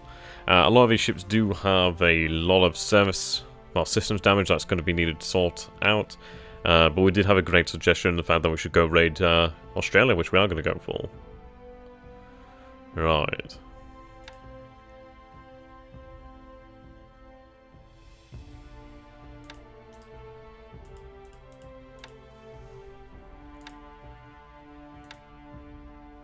So, Brisbane and Sydney are going to be the targets.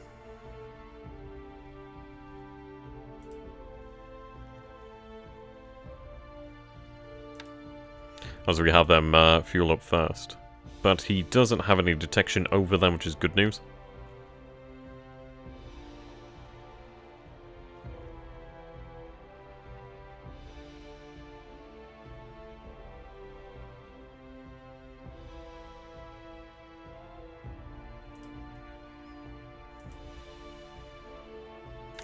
I mean, there is something to be said of maybe just heading to Tulagi and waiting for the fuel to arrive so we go out fully refueled.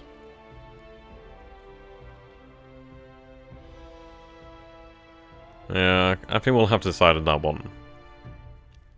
Could be worthwhile just to obviously get them refueled fully and then we don't need to worry about it. We're not having to push our oilers into a dangerous area either then. Right. Something to bear in mind.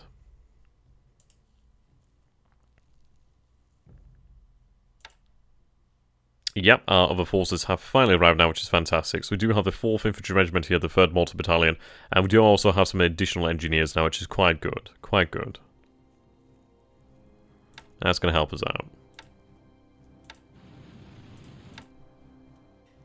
Yep, so that's another 12 engineers, some aviation support, which is good. And just having additional engineers here is going to be very, very handy. It's going to keep us in the fight, really.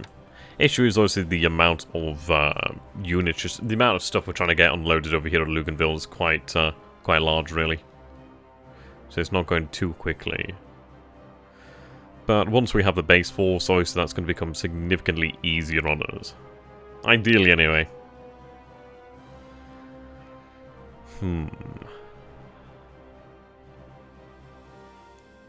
It doesn't appear he has any information here. There's some detection over that force. No detection over the Fiji cover force. A little bit of detection over Comac.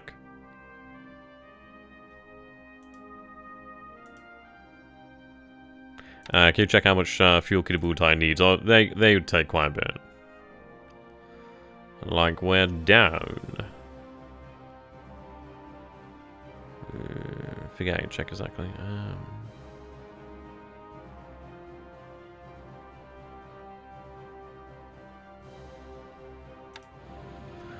Well, I mean, Karga's on 34% fuel, so, I don't know. It's not much.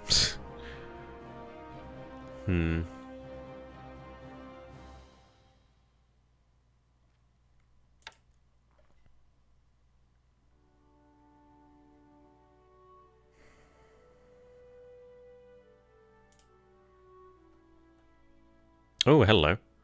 We have another oiler here. That's good to know. So that's obviously with the 21st Air Flotilla with another Mortar Regiment there. Well, Mortar Regiment or Battalion? Battalion. Good, good, good. Okay, what we might do here then is, let's see. So, new task force, replenishment.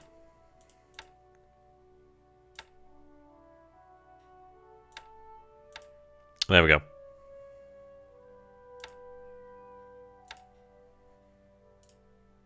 That's really handy, actually. That's going to give us a lot more fuel in this area.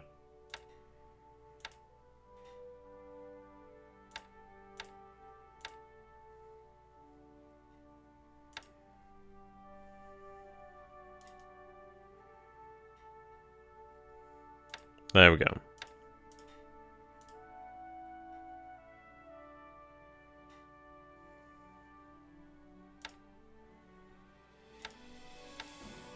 See, I really do like these destroyers.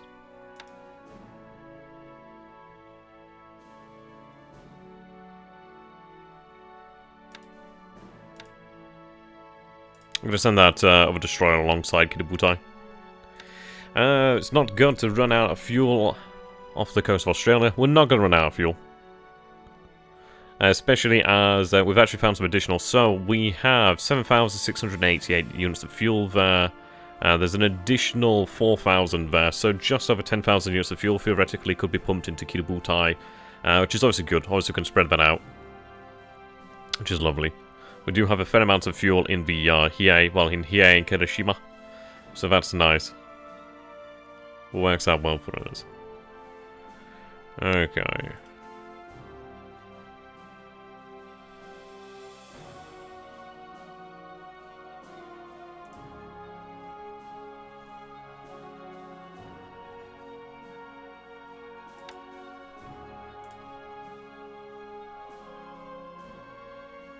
Yeah, we're not going to do something where we run out of fuel. See, like... I do have 9,000 units, 8,000 units of fuel there. What we could do is obviously have that spread out throughout the fleet. Well, throughout the flotilla. So that would obviously go quite a bit further. I'm kind of tempted to wait, but the thing is it'd take quite a few days. But the thing is it potentially a bad thing to wait? But if I'm waiting a couple of days, I might as well head to truck. But, nah, I think we need to be ready to move. So, what we might do here then is depending... I don't know, it depends really.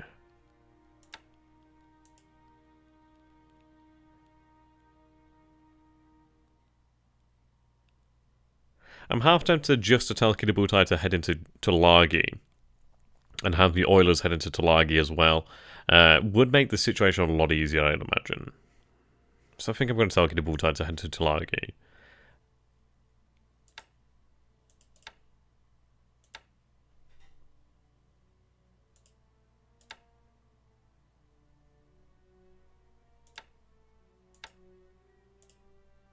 Yeah, so just head to Tulagi.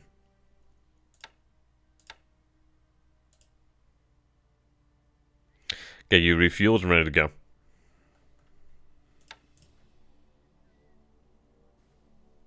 Well, see, this is it. It's like, we will head back to track, but I definitely have been swayed by the Australia raid argument. And the reason being, he's not going to have a huge amount of forces. He will probably have something in the air, I'd imagine, but it's not going to be anyway enough to deal with the sheer amount of air power that Kidabutai brings. And so you can imagine we are bringing, like, equivalent to, like, small nations' air forces here to bear at once, and it's no fucking laughing matter.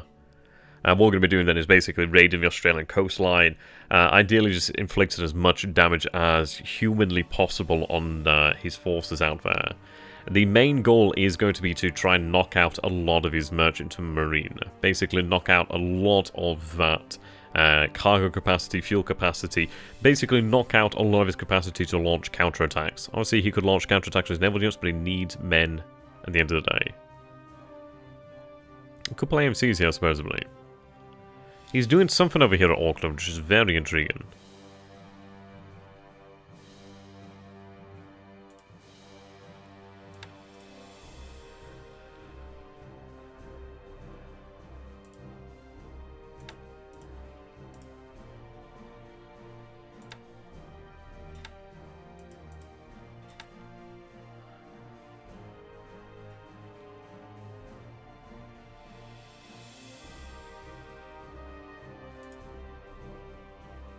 Okay.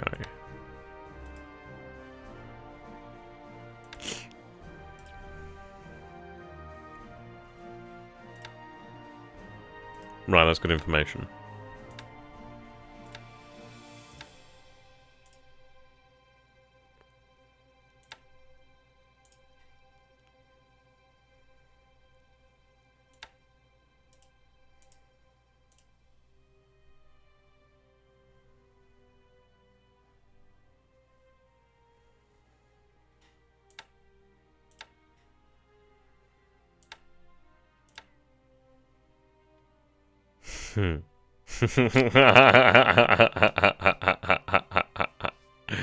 Oh, hello there. What do we have here then? Okay, so supposedly 2 troop transports there, an APD, so that is a destroyer transport, light cruiser destroyer. Okay, there's a good few ships here. He's gonna have a lot of ASW down here, but it might be worthwhile while we do have a lot of submarines in Vienna to actually possibly take the risk and really just try and get in there and cause them some issues. So atoll here, so, well, atoll, so do atolls count as, like, deep ocean still, or what? That's gonna be the question. Because it could be potentially worthwhile just push the submarines in there, because we have hit something. And if I could really hit him hard, that would really hurt him. I just love the idea that whatever the hell is here at Johnston Island might be marooned. That's not going to be too great for him. He's not going to be happy with that. How about any detection over these submarines? Yep, he doesn't know about these submarines. He actually doesn't even have detection on the I-3. That is a massive deal there. The fact that these submarines are undetected is really quite important. It would be risky for the subs to, unless maybe nice attack. Well, see, the thing is, these submarines are undetected, which is really good. It would be risky regardless, but with there being 5 of them, that's really spreading the risk out quite nicely. And at the end of the day, we do have 5 submarines that are, yeah. What we're going to be looking for here then is hitting, obviously, large warships, and then obviously hitting his transports. I mean, especially the APs there. If they are troop transports, that'd be fucking awesome to hit them. Especially if they're like large ones as well. That would really, really hurt them. Okay. Oh, so I've just found something about supply and fatigue effects on land units, by the way. But it's safe for Soria, as you need your subs. Yeah, we need our subs for a long war, but the thing is, we do have an opportunity here to cause issues. We've seen really what our submarines can take. They can obviously take different amounts of punishment, and they can be destroyed, same as his submarines. But the thing is, we do have an opportunity here where we potentially sink 2 transports as well as other, well, whatever else is there. I think it's worthwhile now. And especially with 5 of them in the area, it would probably be his escorts running out of depth charges, to be honest. At that point, he's kind of like, yeah, that's not a great situation for him. Okay, so I'm just going to read this section here on the supply and fatigue effects on land units. The amount of support available in the hex to do, right,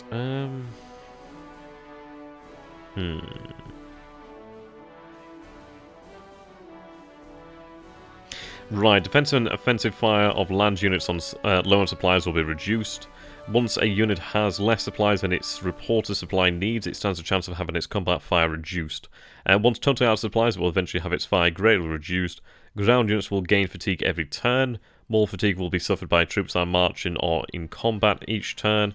Units will attempt to reduce their accumulated fatigue. The following items impact the amount of fatigue reduced. Okay. When a unit's fatigue level gets high enough, elements of the unit will slowly become disabled.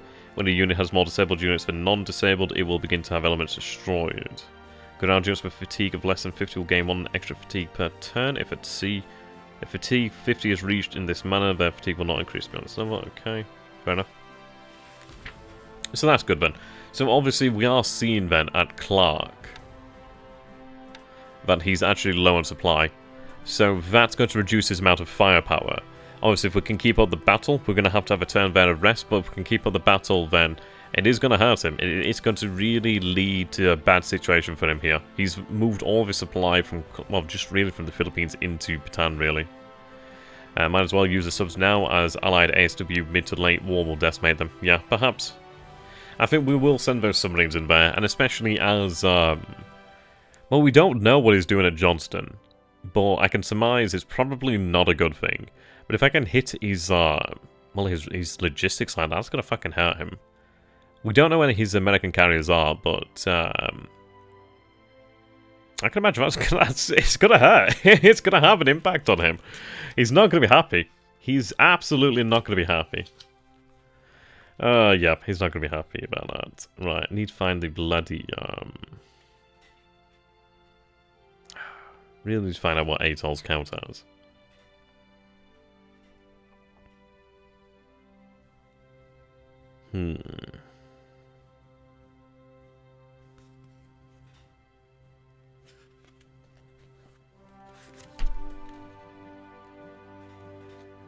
Trying to bloody find it now.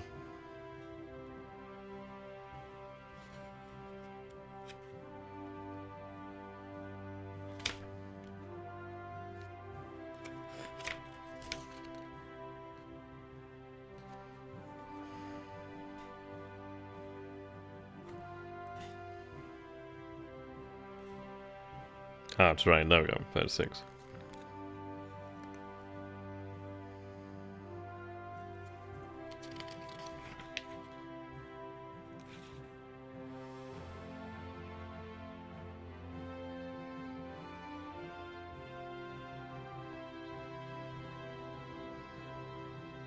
Ah, right, now that's interesting. Okay, so any hex containing both land and ocean is considered to be a coastal hex. For purposes of unloading ships, these hexes refer to throughout the manuals as beaches. Okay, so atoll, a flat island terrain, so it's going to be counted as coastal, it seems then. Coastal's interesting.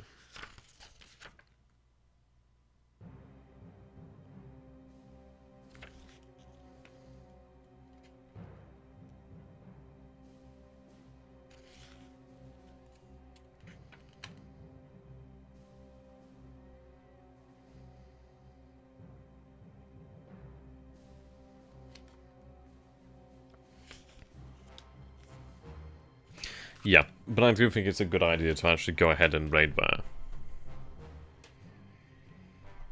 There's not really many places where it sucks as such. I know you guys are worried, but you've got to... I mean, there's what? DD, APD, Light Cruiser might have some ASW. He's not going to have a huge amount of ASW there. We've been able to really survive much more than that. By the way, the troops that took Zamboanga, what are you going to do with them? Since there are no road to main island, and we're going to have them basically load back up and then move via the actual fast transport mission again. Obviously, we'll have to worry about the garrison duties later, once we do take the island. Okay. But yeah, we're going to go here to Johnson Island. I think it's a worthwhile thing to do. We don't have to send them all, but I think it'd be nice. I think we could pull off a pretty nice little boon over here. Now, see, the size of the port is important as well, because it's only a size 1 port, he's not going to be able to hide from them. What I'm going to do is not actively... Yeah, what we're going to do is not go into the port as such, but we are going to patrol in that same hex. Now, he's probably going to be patrolling that hex as well. So is it worth it just to go for the port then? Possibly, but what we'll do then is we'll patrol around Johnson Island. So I think what we'll do then is I'll have... Right, I-7 can't remain on duty long. Right, I-22 is on her way back. Okay, so obviously that's not as many. And what we'll do then is I'll have I-2 go in to patrol around that hex as well. There we go. I'm hoping that he'll actually have something coming out of there. We can always change our minds on that one, but I think it would be nice actually to cause some issues there for him. Right, now, question is going to be like, how long can we keep these submarines out here? Well, the good news is Baker Island hasn't been decimated, so I'm going to go ahead and take control of that island over at Vaitupu. No detection, that's good. See, it does have detection over these patrol boats.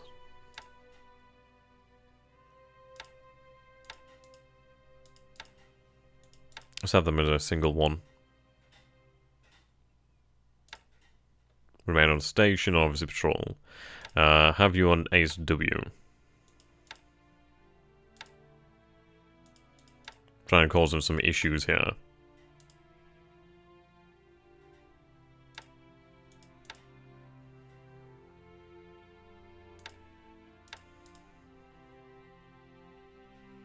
Not like they can refuel at Tanawa anyway.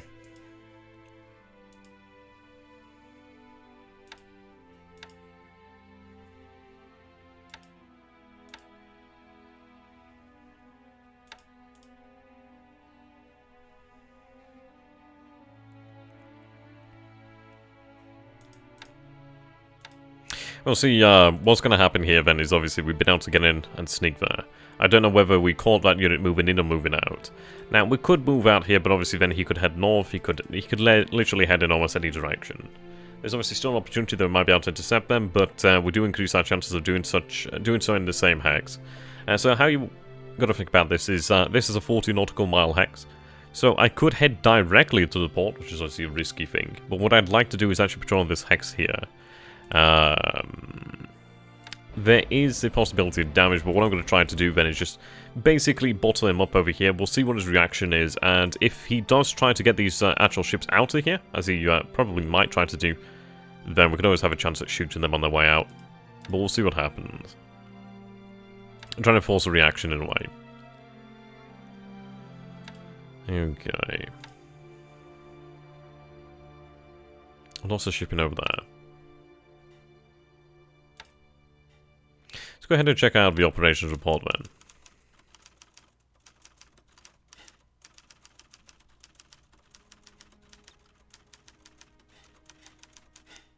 then. Okay.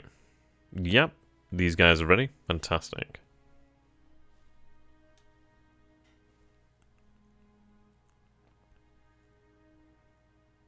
Allied SS is reported as hit.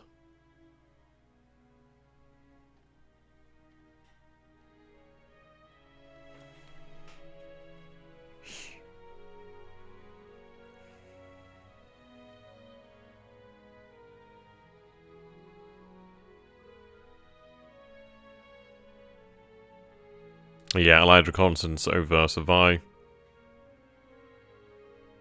Savai again.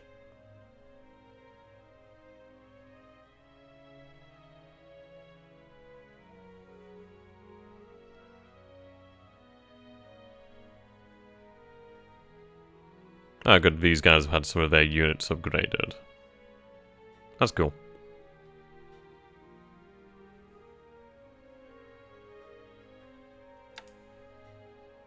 You'll take a look at these signal intelligence in a moment. But in what direction other than west can he really go? Well, what I'll do here is I'll grab the pen. Yeah. So, for example, we're going to be patrolling in this hex here. I get what you're saying about patrolling just here and here, like, for example, like around it. But the thing is, he might head out this way and then around. He might head out this way and then around. He might head out this way and around. You know what I mean? We're not going to be doing this. We're not going to be staying here forever. But what we're going to do here is just try and take advantage of the fact that we have caused damage. There might be other easy targets, so we're going to try and go in there for the easy targets. We're not going to remain here and basically take punishment day after day. I'm just going to go in here, try and pull off a strike, and if it works, it works. If it doesn't, it doesn't. We'll see what happens then. But it'd be nice to actually cause some issues for him, really. Okay. Right, can you have a look at signal intelligence? Yeah, we'll do that then. Signal intelligence. Heavy volume of radio transmissions detected at Pearl Harbor, San Francisco, Tacoma, Clark, Nami, Ambon. Right, San Francisco.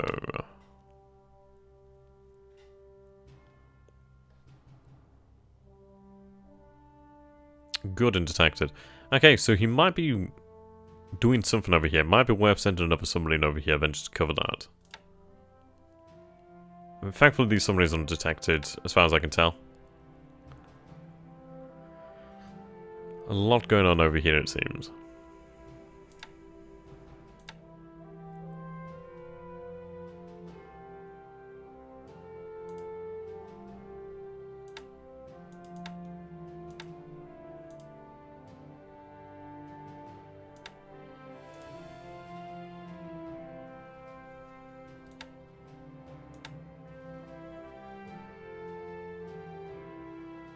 Yeah, transport's over there. His reconnaissance doesn't seem to be great because he's not picking up these subs, so he's not trying to. Well, he might not even have the aircraft there.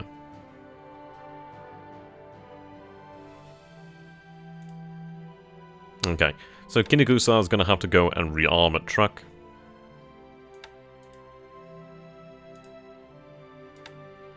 Yeah, the good news is these guys have arrived, which is fantastic.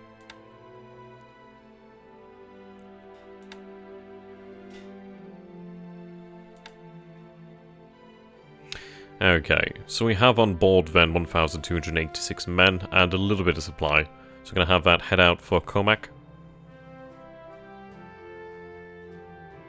There we go. So they'll be there tomorrow. So I did have it explained to me, by the way, in a comment. This was something I've been making this mistake since the start of the campaign, which is really interesting because we could have had significantly different results. But basically, this is in the first phase, this is in the second phase of the single turn. So I've always been moving to the edge of this, when in reality I should have been moving to the edge of this. But this is it, these are things that you learn as you play, so also be taking advantage of that in the future now. And so obviously you can imagine where that's had a lot of issues, where it's caused a lot of issues for us. Right, Kashai. Are we actually loaded then with the 56? Right, yep, you're obviously moving out there. That auxiliary repair is going to be super, super handy. Ammunition ship, super handy as well. In fact, I'm going to have you head to truck, of course. That's where you're going to be needed. You're going to really help me out. Mwah, she's beautiful.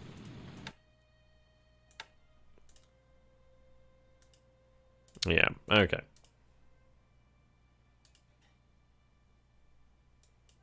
Base force as well as the 56.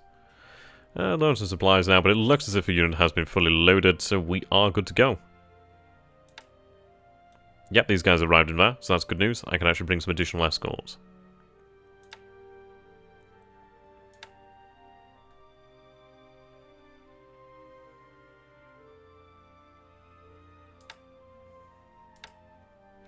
Right, yeah. 4 destroyers, a light cruiser. It's a fairly formidable escort. It's an important unit after all. Someone dock. And we'll get you moving. And this is going to be a very fast moving task force as well, which is going to be super handy. So we're going to have you head for track. But I can have that base force and established at Naval perhaps. Right, obviously they're not going to be making as much progress here today. But, yeah, they might be here. Well, 2 hexes this turn. They might be here tomorrow. Somewhere around there. Righto.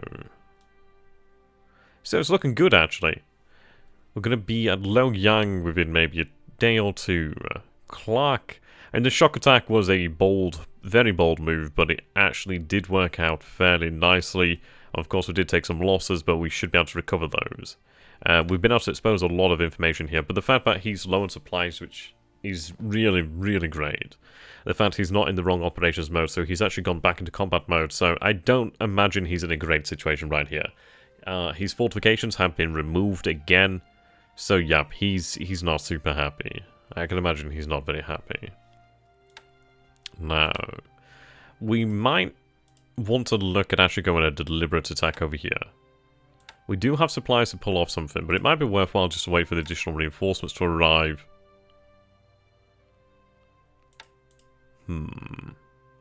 We will decide on that one. Is there an active combat patrol around Truk Island? Since it seems like it's a pretty central location for your fleet movements, it would not be good if the Americans did a drive-by. The thing is, for the Americans to get here, yeah, that's going to be a lot of fun for them. We do have a lot of search out here. Granted, it can be penetrated, but it's not entirely likely. As far as it goes for combat patrol, no, because we do not have fighters here. We do have naval bombers over here as well. So the thing is, he would have to penetrate past Wake Island, past the Marshalls, to obviously head to Truk. He knows it's a very dangerous thing to do. He could cause a lot of issues, but he would be likely to lose a lot. He could potentially lose the entire force if he heads down here. Because the amount of naval bombers I could put into the area would be pretty impressive. But, yeah, we're going to call the stream to an end here today. But what I'm going to do here, then, is take the time to actually announce the fact that, yeah, I do have my first sort of merchandise available. So I'm going to be taking pre-orders for these bad boys. And really just getting them out to people as soon as they're available, really. So just going to bring them up, just show you guys. You can take a look. So we do have 2 different versions here. So this would be version 1, which was the first one. So it's going to zoom out. Yep, so this is going to be version 1. That's going to be available. I'm thinking, I don't know, it depends really on how cheap I can make it. But I'm thinking about £30 for the A1 size. Obviously to get those sent out there and obviously cover all the production and all that sort of jazz. At the end of the day, these are alternate options for supporting the channel. I'm not looking to get rich here. I'm looking to give something to people so that when they do decide to back me and to support the channel itself, you guys actually get something for it. I've always been bothered by the fact that people have been supporting myself and the channel and you don't get anything for it. So, as I say, I'd like to give you guys something so you guys actually have something there as well. I'm thinking that the A2s I could probably do for about 25. It's like, what I'd like to do is obviously find out how cheap I can make this, and then at the end of the day, if I can pass those savings on to you guys, I'd love to do that. I mean, as I said, I'm not looking to get rich with this. So, it's just, yeah, I want to give you guys something back. Just trying to find the second version.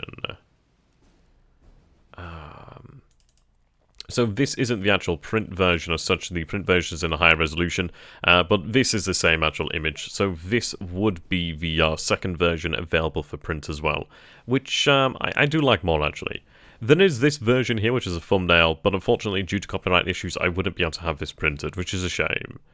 But yep, this is going to be the actual version here available for sale. So, well, I say sale, obviously available if you guys want to support me. So obviously I'll be doing more things about this and getting this thing set up. So if you guys are interested in pre-orders, then yeah, do get in contact with me on Discord. The entire idea behind this is so if you guys do decide to support me, then you get something for it. Ideally, something nice. I mean, I like them. I think a lot of work's gone into them and I think they're really awesome. But until next time, guys, thank you so very much for watching. I do hope you have enjoyed this, and it's going to be an interesting day. We've had a good turn, and we're going to look towards how we can really maximize this turn and really see what we can do with it. And most likely, I'll be streaming again tomorrow. So, until then, thank you for watching, and goodbye. I hope to see you again next time. As it's always awesome to see you guys doing well. Goodbye for now. Have a fantastic one, and banzai. Banzai, banzai. Tora, tora, tora. Goodbye for now.